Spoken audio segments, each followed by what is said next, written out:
Yeah, welcome to the final talk of this R-HTA workshop, where we'll be looking at defining and overcoming barriers to art and health economic assessments.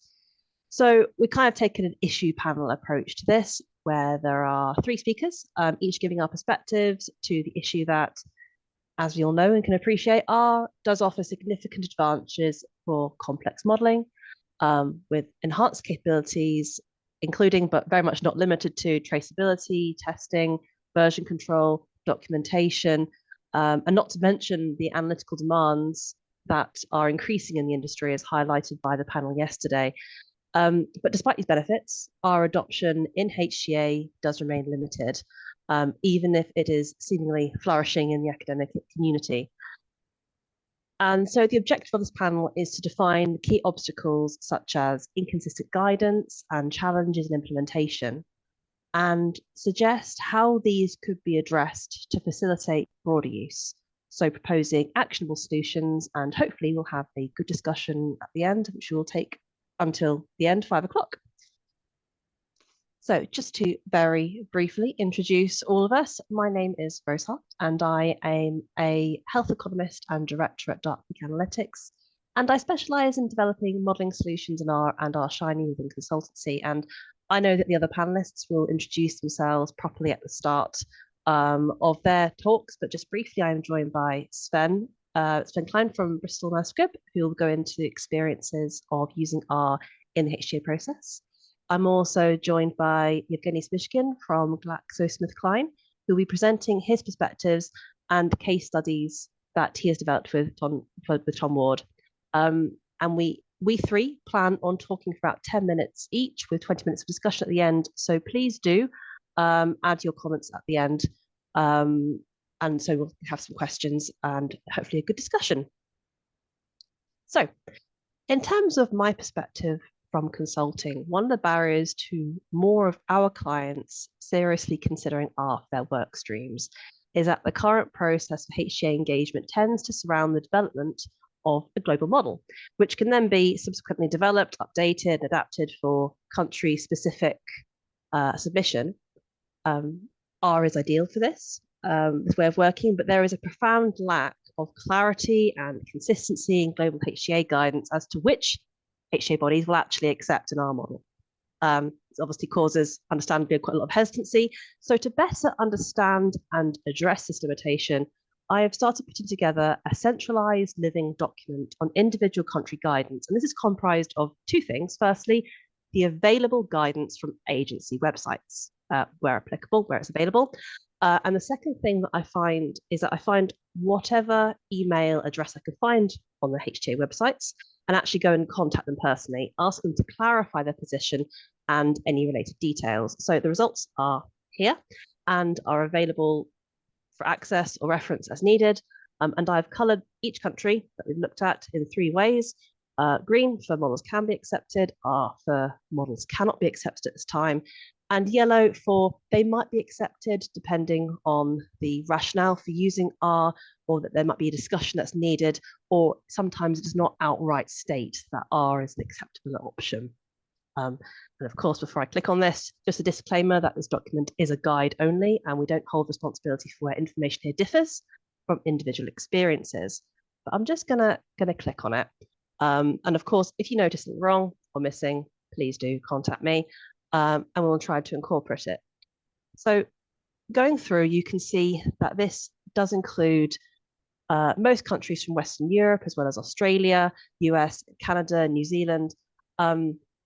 And the publicly available guidance is in this column.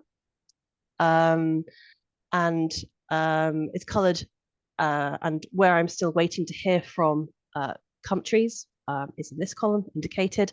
So as you can see, sort of taking Canada and Czech Republic as an example for a moment, the public guidance does not always align with the guidance I receive when I actually talk to these HTAs individually. And in general, there are a lot more green cells and yellow cells than we would have originally anticipated, given the reluctance. So I won't go too specifically into these details, as you can look this up. Hopefully someone's published put a link on the chat. But I just wanted to give you an overview of the findings so far. So we have the Sankey plot, which I will go and look into properly. She says, to load. There we go. There we go. Play. So here's Sankey plot to summarize the guidance of the 22 countries that are currently in the living document. The available guidance is on the left-hand side, and the public guidance combined with any correspondence is on the right. So of these 22 countries, 5 accepted are outright in their public guidance, 7 didn't state or just didn't have any guidance at all, and 8 were guidance was inconclusive. Of the countries with unknown guidance, more than half later contacted to say they would accept R, and of those that were maybe, 3 followed up to say that they would accept R, and none of the unknowns has said so far that there is no condition where they would accept R. This is a bit inconclusive here, as some of the maybes haven't replied to us, and 2 of the unknowns are still unknown because they haven't replied. There are only two who have clearly stated that they would not receive models in R for submissions, and one of these did reply to confirm. So just to give a quick overview of what this sort of looks like, just for Europe, because most of our countries that we're looking at are in Europe. Just visualizing what this looks like. The countries that I have looked into are white or colored. And as you can see, when the correspondence with HTAs is actually combined with the public guidance, you present a much clearer picture of acceptance that builds up across Europe. And as I said previously, there were a lot more green and yellow that's emerging than we would have anticipated.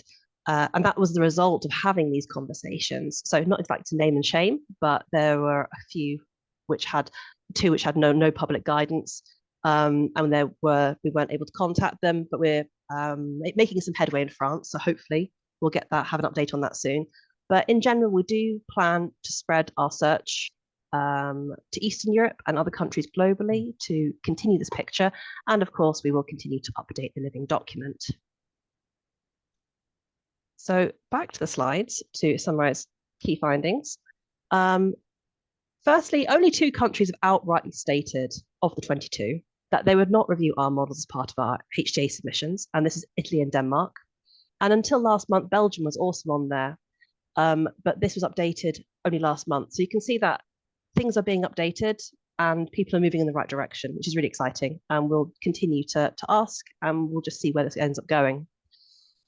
Correspondence with countries generally gathered more positive response to R than the public guidance. This is a bit biased though, as we've only asked typically Western countries currently, who are more likely to say they would accept R. And the picture may look different as we widen our correspondence, but this has been a great place to start. The main concern of HTAs in general, when we talked to them, was that they would not have the capability to sufficiently review an R model. They did not want to overstate their resources publicly, nor encourage R models because they hadn't actually yet received any. They were kind of waiting for their very first R model to be able to provide the learning and upskilling experience. So they didn't want to kind of invite lots of people in and not have the resources available. But they are anticipating that this is going to happen sooner rather than later. One thing that was a bit concerning was where there was specific guidance on preferences for how an R model was to be developed for submission, there was some inconsistency. So for instance, for CDA wants minimal uses of CRAN packages, whereas Zin has specified that they would prefer specific CRAN packages to be used. So if we're trying to develop global models, inconsistency at this stage could be quite dangerous. So this is an issue that would need to be addressed if these global R models are developed for the purpose of local adaptation, and for widespread HTA submissions to actually become a reality. So just a summary of this, we've created a central living document, individual country guidance, on the use of R models as evidence in HTA submissions. More countries were willing to accept R than initially anticipated. So we do encourage correspondence. If you are thinking about something to do with submission or global model, opening those dialogues is exceptionally important, But so far, our models are few and far between. But many HTAs are anticipating reviewing an R model in the next couple of years. And future endeavours should be made to ensure cohesion of HTA guidance for submitting our models to allow global R models to actually be developed. And an actionable point from this would be to talk to Zin and CDA, for instance, about their guidelines to work towards more alignment, to provide a foundation of consistency in their guidelines. So that's me. Thank you very much for listening. I'll now hand you over to Sven Klijn. Thank you very much. Thank you so much, Rose. And let me see whether I can get sharing rights of my screen.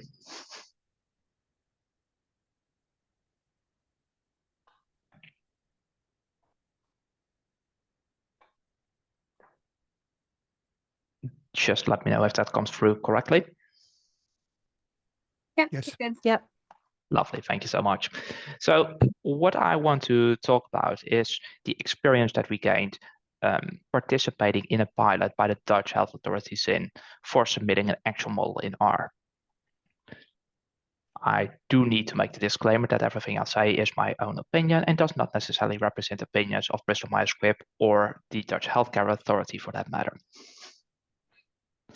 So last year actually already did a presentation on just the fresh take on when we had just submitted and how that process went, and I described some of the technical details of the R model that was developed. I will not be reiterating that, but instead I'd like to helicopter up a bit and to look at 6 points of experience that we gained with this specific submission and try to generalize that to some learnings that we could take, I think, as a society in general. So I want to focus on the technical requirements, some challenges with external packages, how to validate models in R, guidelines discrepancies, as Rose already just pointed out in her talk. I want to talk about capacity building as well as broad acceptance of models in R. So let's focus on the first section first, the technical requirements. When we went through the pilot in submitting an actual model in R to the Dutch healthcare authorities, what we noticed was it was actually challenging to have R available to all stakeholders. As basic as that might sound, it is not always as straightforward to get R to run on your system, not necessarily from a technical perspective, but from a legal compliance perspective. So just the initial setup can be a bit of a hassle. Furthermore, there might be version mismatches, not just on the packaging end, but also just the base R. That might very well be due to security concerns. And this is how I would like to level this up. So I want to go from the individual experience that we had on this pilot and to talk about some of the overarching challenges behind it, but then again, also talk about some of the solutions, because just identifying challenges is not necessarily going to get us anywhere. So thinking about the base R mismatch versions, where is that coming from? Talking from my own perspective, within the company, we of course take our IT security very serious, which also means that we can't just install any software we like. That is closely governed by our IT security team, and they might not be allowing to run the latest version that is currently available. That would need to go through an entire vetting process, and those take a lot of time. So then it also becomes a balance of how frequently do you want to do that and how do you prioritize that? Also recognizing that we are not necessarily within HR market access the only people leveraging R. There might be other departments who require this as well. So how can you properly shape that or more easily shape that? One of the potential solutions to at least mitigate the security risks is to run R in a sandboxed environment, and there are multiple solutions available for that. Furthermore, there needs to be a overarching framework within which the security screening is arranged. So I just talked about the base R, but external packages potentially pose additional security risk. We do acknowledge that packages on CRAN are hopefully properly screened, and they are being screened, but not all packages live on CRAN, and giving individual users the right to import or execute additional packages can be a bit of a risk. So proper policies and procedures need to be set in place for that as well. Final thought is around version control. If different users of a model that has been developed in R use different versions of R, of packages, or of custom code, it gets messy quite quickly. Now, obviously, there are solutions for that. There are things like packred or renv package that could do that. However, those can be a bit of a challenge to get properly up and running for all parties as well. So you could potentially, for example, also consider whether you would want to just package everything, for example, in a Docker file or a VS Code dev container. So there are multiple solutions over there, but they're typically a bit more on the technical side. Speaking of external packages, one of the challenges that we faced was that a key package that was leveraged in our submission was Dempack. Unfortunately, at that time, when the authorities were evaluating the model, that was exactly the time when Dempack was removed from Klijn. I checked ahead of this presentation, it's back up again, and I know that several of the people responsible for the package are probably attending this call as well, so thank you very much for that. But it does illustrate the challenge with the distribution of packages, as well as the maintenance and accountability of those. Now, the distribution trend is relatively straightforward. Alternatively, we can just include those packages with the model as it is being distributed. However, the maintenance and accountability, I don't have a readily available solution. I can see a world where an independent third party takes responsibility for the maintenance and potentially the accountability.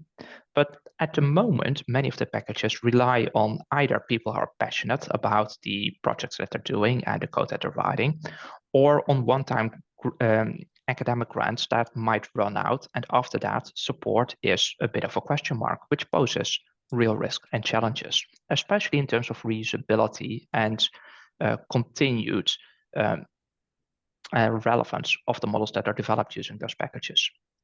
Furthermore, the Dutch healthcare authorities very conveniently provided a wide list of packages that are allowed to be used, but does that also mean that they take accountability if errors later show up in any of those packages?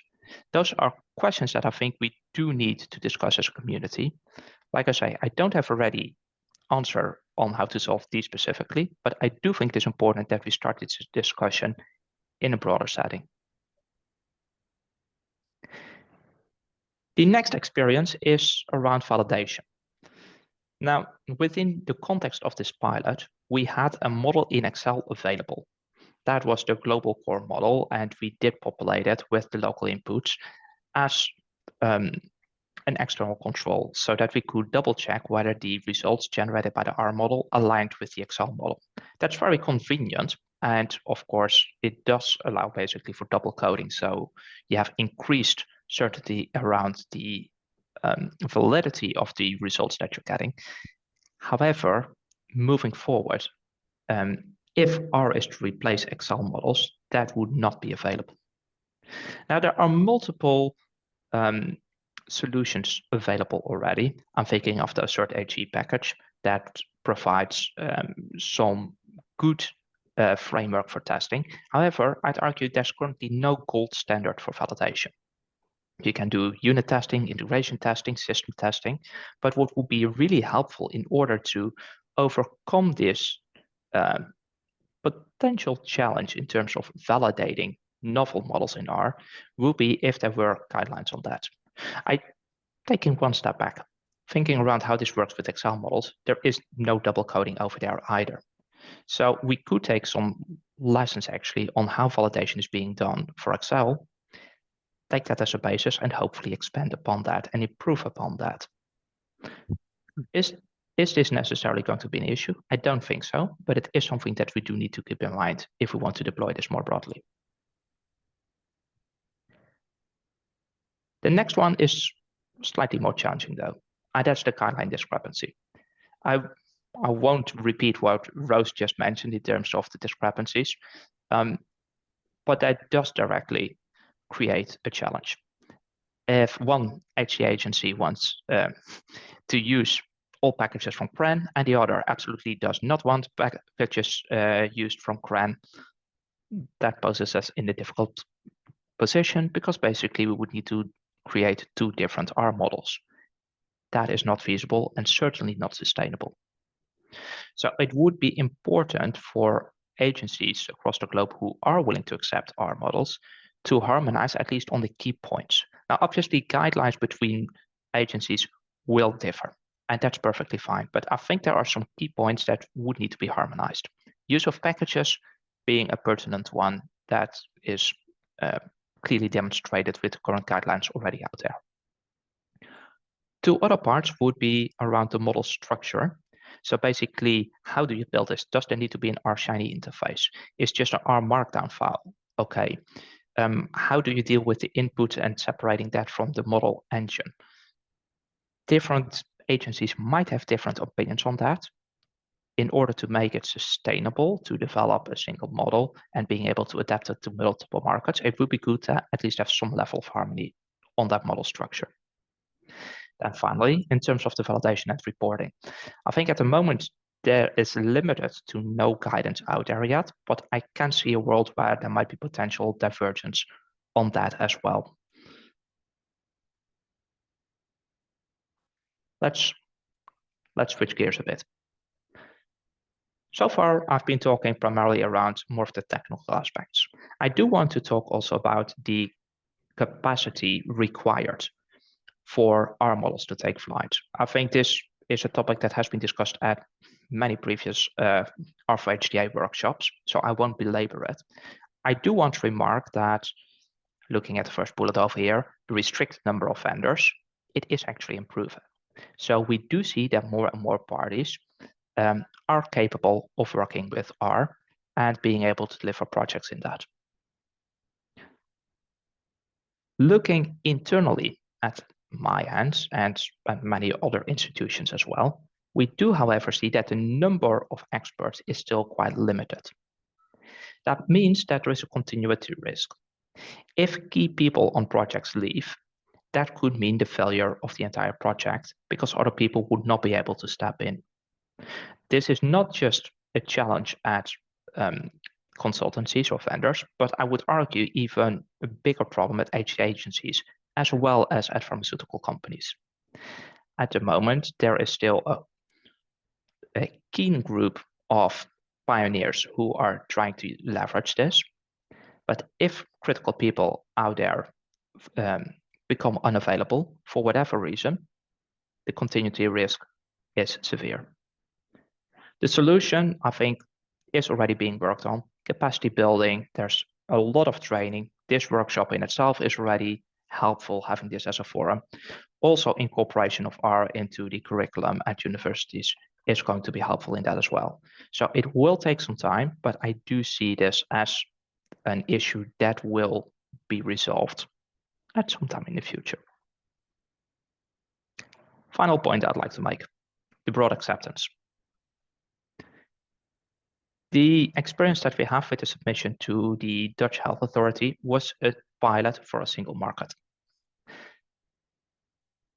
The development of an R model while a global core model in Excel is already available is not sustainable. For a pilot, it is helpful to gain insights and it is helpful to gain the experience, but not on a continuous basis to do that for all submissions. Furthermore, there is a risk if we switch to R that we might be leaving behind certain markets that are not willing or capable of evaluating models delivered in R. Now, the overview that Rose provided is, as acknowledged, quite strongly focused on more Western markets. Other markets are, of course, equally important in terms of the HTA process. And just cutting out some of those markets because they might not have the technical capabilities of reviewing those models will be quite problematic. So in a utopic view, there would just be a global acceptance of R models. However, in practice, we will need some more feasible, realistic steps in between. Porting from R to Excel, as presented by Howard Thom on Friday, might be an intermediate step over there that could be very convenient to make this a possibility. Another possibility would be offering tangible benefits for R-based submissions, for example, accelerated review times or evaluation times in HTAs, to offer an incentive for pharmaceutical companies to actually take the step and switch from Excel to R. And with that, I'd like to thank you for your attention and hand it over to Yevgeniy. Thank you, Sven. Okay, I normally don't use Zoom, just wanted to check if you're able to see my screen. Let me see. So I go to presentation mode and to Zoom, share, and share my screen. So are you able to see my screen? Looks good. Yes. Yes. And is my microphone working? Okay. Thank you. Okay, let's start with, before we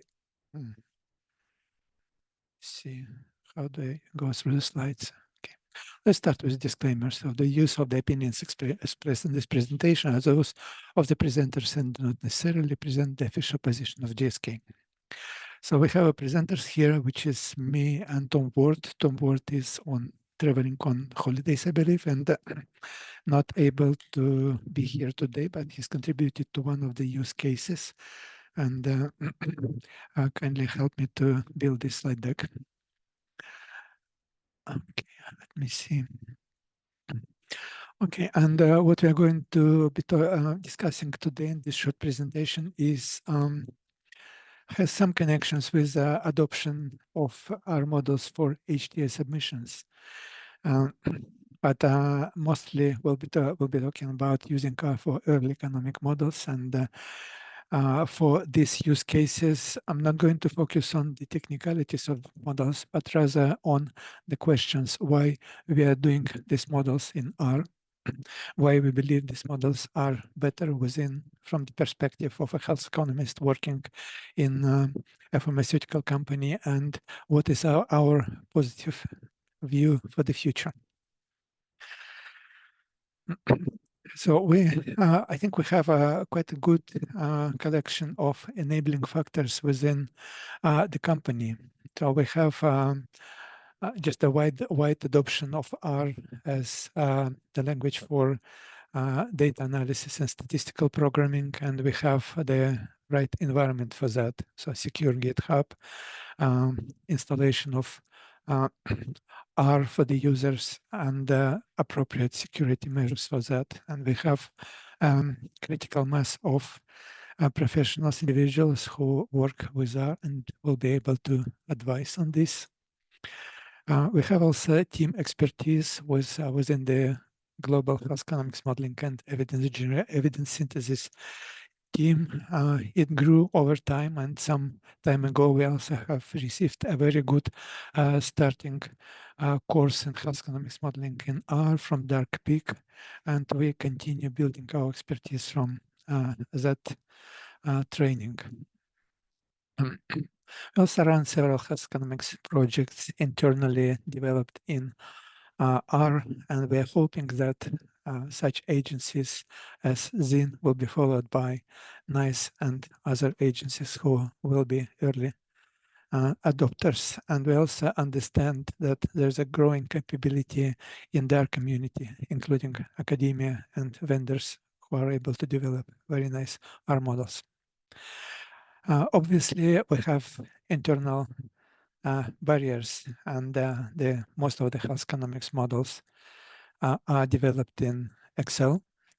There are some health economics models actually developed with R as a modeling engine, but these are very specialized models in the vaccine world, and we're not going to touch on this today because there is no much alternatives for that.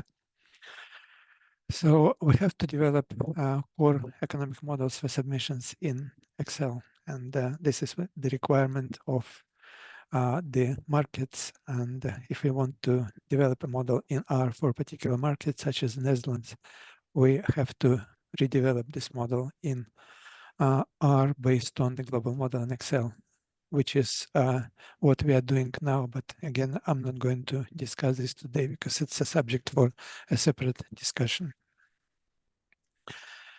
So what are the solutions we are taking and why?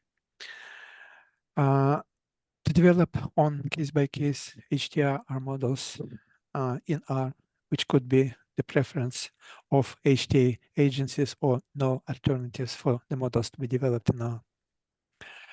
And the focus of what we are doing today and preparing for the future is we develop health economics models for internal purposes, such as early stage health economics assessment. And along this process, we continue building internal capability to ensure that this work stream could be sustainable over time, regardless of the composition of the team.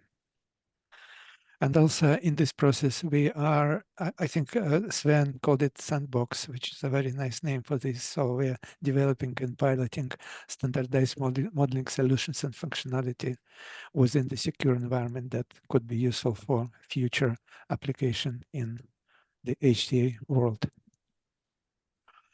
I think we had a quite extensive discussion of why models in R either better or good versus other alternatives. And for us, it is efficiency, visualization, ease of communication, reproducibility. It also gives us an opportunity to work on models in teams within GitHub repository with version control, and we are still in the process of learning how to do that. So we are building models with Shiny interface and automated reporting. And again, we've started as a practical application with early stage health economics models. And we choose for health economics models to be developed in R, those models that I call platform solutions. So the solutions can be applied for many different purposes, which I will describe in a short presentation of each of the case studies. So we have two case studies I want to mention. And again, I'm not going to talk about how these models work and the technicalities of these models, but rather why we are doing these models and why we believe these are useful and will be useful tool for early economic modeling. The objective of the early economic modeling are obvious. So it is understanding key value determinants and advising on or contributing to the discussion to the data generation and the discussion on the pricing. These are the most demanded elements. And probably in the background, as we work on early economic models, some of them could become prototypes for future HTA models. So the key feature of the oncology model that we are working is rather simple. I think it's a partition survival model with elements of the models that goes into partition survival model, similar to some of the models or packages mentioned previously. And what is important is we have developed our Shiny interface that we validated in several rounds with a group of users. So we've got user feedback, and we believe that we've developed or are developing interface that will be useful for the people who actually will be the users or stakeholders for the model. And we expect that the functionality, although at the moment is probably a simplified representation of survival analysis, will be able to expand this functionality over time. And this is also the model which is product agnostic. So it's partition survival model that could serve different indications and different patient populations and medicine profiles, as long as a partition survival model is suitable for such analysis. And of course, the ability of the model to store analysis in one place instead of having many scattered across the project team early economic models in Excel. And also we want to use this use case as a case to just make sure that the cross team is aware of the benefits of this approach and familiar and feel comfortable with using such model for, for analytics and collaboration. So this is case study 1, and they call it platform because it serves potentially a large number of indications and diseases within the oncology space. Another platform model I want to mention, it's an early economic model, but it works for one broad disease area, which is chronic liver disease or steatotic liver disease. And this model, we have been working on this model to support one or several products that can treat different patient populations or subpopulations who broadly have steatotic liver disease in different stages. And the reason why we have developed this model is, I think there is an established or well-published framework for the economic modeling in a chronic liver disease. And there's between 10 and 15 publications of on this matter. Most of them have some consensus about the model structures, cohort state transition model, and it was relatively easy to conceptualize and develop a protocol.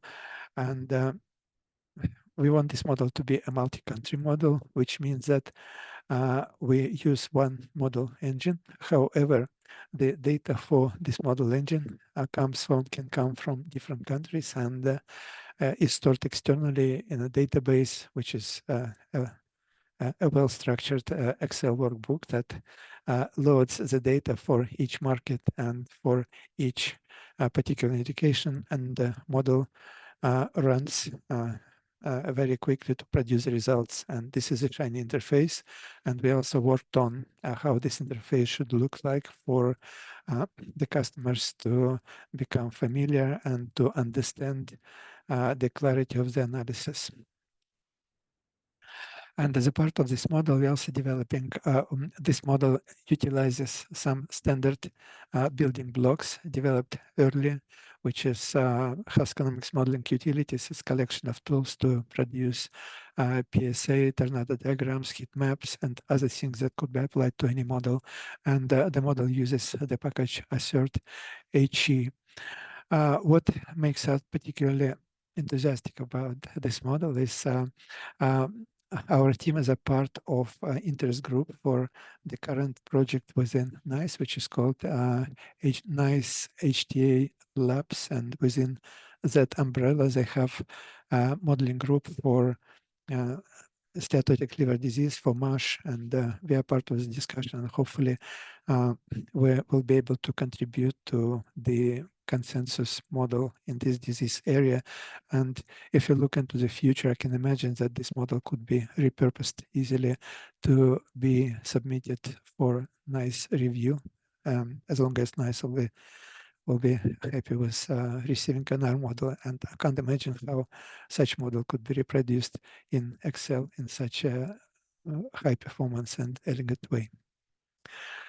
So concluding from the case studies we've discussed, we look positively in the future, and hopefully the acceptance of HTA agencies will continue, as was presented in the first by the first presenter. We also want to demonstrate the value of this approach internally to the product development team and continue engaging with stakeholders, both internal and external, and building the capability of the team so we all can be fluent to the next necessary extent in this modeling language and make things sustainable. And of course, everything also evolves in the current environment of technological breakthroughs, including LLMs. We do not know how it's going to be applied to in the modeling space, but we are exploring this as well. So thanks very much for listening, and this is our contact information, and we'll be happy to use the remaining time for the discussion. Thank you. Thanks, Sven and Yevgeniy. Got a couple of questions in the chat. Thank you very much for your feedback, Steve, on the on my slides. Let me see. I'll stop sharing, and then I'll be able to see the chat, right? There was one that was answered by Sven from Stephen about inconsistencies in the guidance compounded with JCA being introduced this year, deterring potentially broad acceptance of R models. And Sven mentioned that guideline inconsistencies could certainly deter broad acceptance. The standard way of working is developing a global core model, of course, and adapting. And if these local requirements become too heterogeneous, then it becomes a big hurdle. But at the same time, with JCA, there are such demands analytically that I feel that even if there isn't cohesion immediately for the HTA portion, the JCA process, which doesn't demand an economic model, it just demands the statistical analysis portion and clinical evidence sections, our uptake, I feel, is to become likely. But at the same time, like you say, with the guideline inconsistencies, they are going to definitely need to be addressed before this goes much further. So I'm just reading through these, Sven. I don't know if you've read through these already. Yeah, I did. Also to supplement, I think we need to distinguish in terms of what R is to be used for. I was commenting specific on one very specific use case. I think JCA is a completely different use case, and different aspects play a role over there. So we very much agree with you on that one. I do think there is one other question with regards to what would be required, basically, or would it require a market or a agency actually requiring R models to start changing the paradigm? And I think that ties in quite nicely to, well, how many markets would actually need to accept models in R? So what is actually required to get this pushing forward? And I think there was an argument made that shouldn't we be pushing in general for more transparency with like script-based models? So not necessarily dictating it should be R, but just more generally code-based. I imagine it could be Python, for example, as well. I guess, I mean, I think Howard's made this comment. It's not too likely that NICE is ever going to require this per se, but with the increase in transparency, especially the end-to-end potential, where you could see how the statistics directly links into the economic model, if that ever becomes standardized, then there could be a big push if that becomes a standard. But I don't see that happening anytime soon. And you make a very good point. Is how many countries accepting R is enough? We've done our little survey of 22 countries in Western Europe, and only 2 have outright said no, even though there's a few unknowns, a few maybes. But is anything less than 100% acceptable for R use to really become significant? What is significant? And if we don't allow, if there are countries that don't accept R, they're likely to be the countries that, as you pointed out, Sven, they're not able to review the R code, and it becomes less equitable because these are often countries with fewer resources in general. And are we making our by doing our global models in R, are we barring access to certain markets? Or maybe Shiny could, for instance, be useful here to increase the access. Dawn put her hand up first, very closely followed by Rob. So Dawn, go first. Go on then. Some of these smaller countries, because obviously I attend occasionally the HTA bodies group, right? They're struggling reviewing models in Excel for exactly the reason of capacity. So you get these really what are becoming bigger and bigger models in Excel with more and more sheets to QC. And you're one person looking at that going, what on earth has this person done? I'm having to QC this model again. Let's just hope NICE did a good job because they reference NICE, and we'll just check the inputs is what is being defaulted to in quite a few jurisdictions, and I understand why. So if instead you had an R model which used source code that had been properly validated by an independent third party, it had a nice shiny front end you could play with, I can still validate the inputs the same way I'm currently doing. Surely that's a bit better, would be my thought. That's really good input there. Because yeah, a big part of this is just the validation of it. If we can nail the validation, the guidelines, then there is a decent foundation potentially for this. As you say, Rob. Dawn snuck in first. So very similar comment to that and similar theme is I'd be interested in thoughts on what would have to happen for a single model that had been developed for, say, for example, NICE and had been made open source to then be accepted across different HTA bodies by default. So I could see a really nice efficiency gain from having a single model that was built and made open source. All the data is obviously a separate issue, but the code is made open source, and then that's kind of rubber stamped across HTA agencies. And also, just to clarify, I think you mean a single model from a manufacturer for an indication, or are you talking about a single model for a disease area that is going to be used not just across agencies, but also across manufacturers? I'm kind of thinking across a single disease area, so kind of like the NICE Labs approach for MASH is kind of the area I'm thinking, or like an MTA style approach. Yeah, I'm not sure if anybody from NICE is on, but I know they are actively working on looking at this as an area for opportunity. You need enough pipeline for it to be worth building that single disease area model, which is why MASH was a really good example.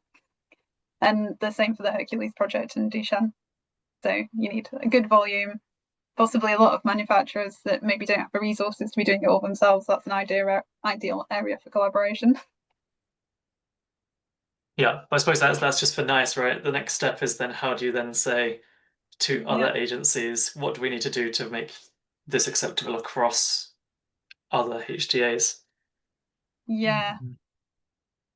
And I think the additional challenge over there is the models might get a bit more complicated also to be able to allow for different products from different manufacturers to be pulled through as well. And you will need to do some really good landscape assessment to keep it relevant for the foreseeable future. Otherwise, the investment might be wasted as well. So it might be complicating factors beyond the uphill battle that we're already facing.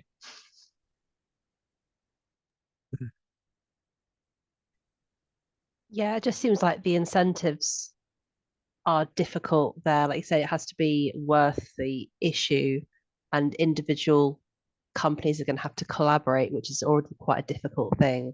And then who pays for it, who validates it? And that's before we even look at other countries. I mean, I think if there was a case study and it was open source and it was literally here, try this out, and it was very validated and accessible, maybe with a shiny front end, then I'm not seeing much in way of a barrier for at least a test case. But to get to that point is quite, I mean, we're quite far away from that, is my understanding at the moment. Yeah. If I had to think about this, I mean, I know everybody else is coding Linux, so I was going to think the same, right? Over the many years I've built the same partition survival analysis model roughly about 50 times. And each time I charge the manufacturer as a consulting company somewhere between 200 and 500k for that project. So the incentive surely is there, you would think, and that's just one manufacturer. So yeah, I don't understand why we can't fund one project to open source that and do it once. Yeah, you'd think. Creatures of habit, apparently. And that's something that we are pushing for when clients approach us, is to encourage open source. And there is a slow movement in that direction. It's just still met with a lot of suspicion in companies. And this is kind of the sort of chicken and egg issue of people don't know R, if and people don't know if it's validated, they know what's under the hood and HTA acceptance. So it's just too easy to write off. So by having these conversations and getting HTAs to agree on things like guidelines and validation, it might become more appealing.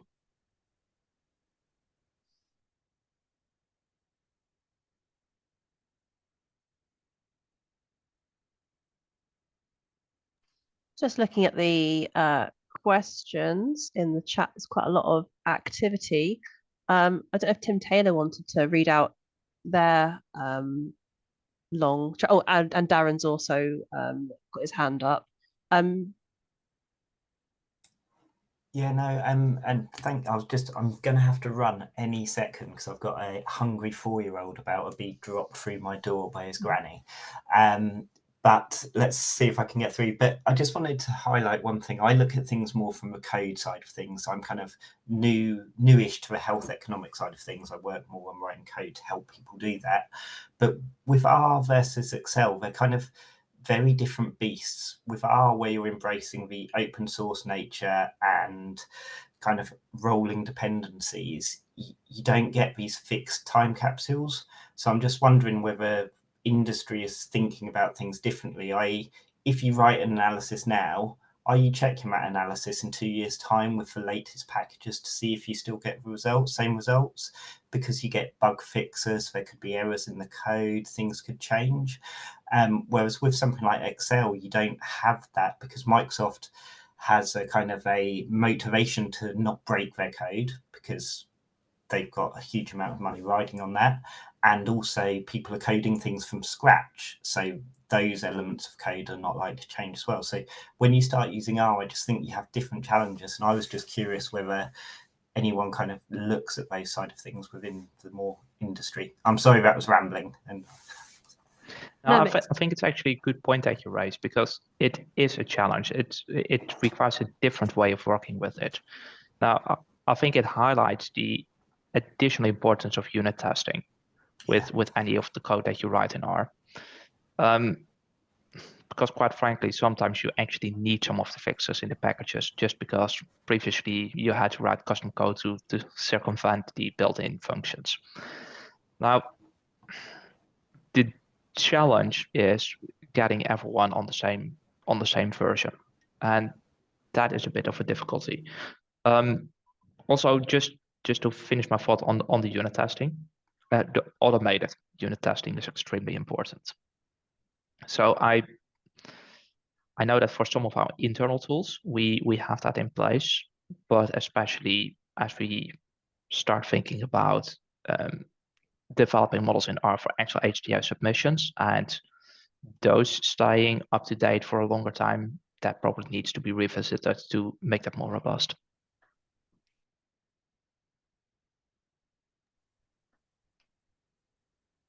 Yeah, we'll have to see how that goes and how many problems arise. Yeah, it's something that definitely needs to be considered, the longevity of these models. We're at time. I know Darren's had his hand up for a while, so just say Rob or anybody else in charge. Is there time for one more question, or from Darren, or are we saying goodbye? I think it's time for a normal person question. So if Darren can maybe keep it short, then we could do a normal person question, and then and then go from there. Yeah, it's fine. I was I was just gonna say, at the risk of sounding like a broken record, this is why I think it's so important for us to not rely on giant monolithic packages to do everything, and to start building up from the ground little pieces. That avoids the whole versioning issue because it's so much easier to circumvent a small package to do one thing than it is to circumvent Hmod.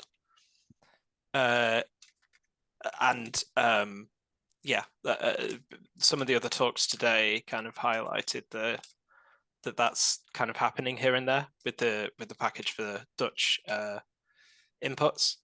If NICE did that, and then academics started building up a package for individual pieces like method of moments or general population mortality or something, we'd have small manageable packages maintained by one person instead of a huge package that can't be maintained by one person.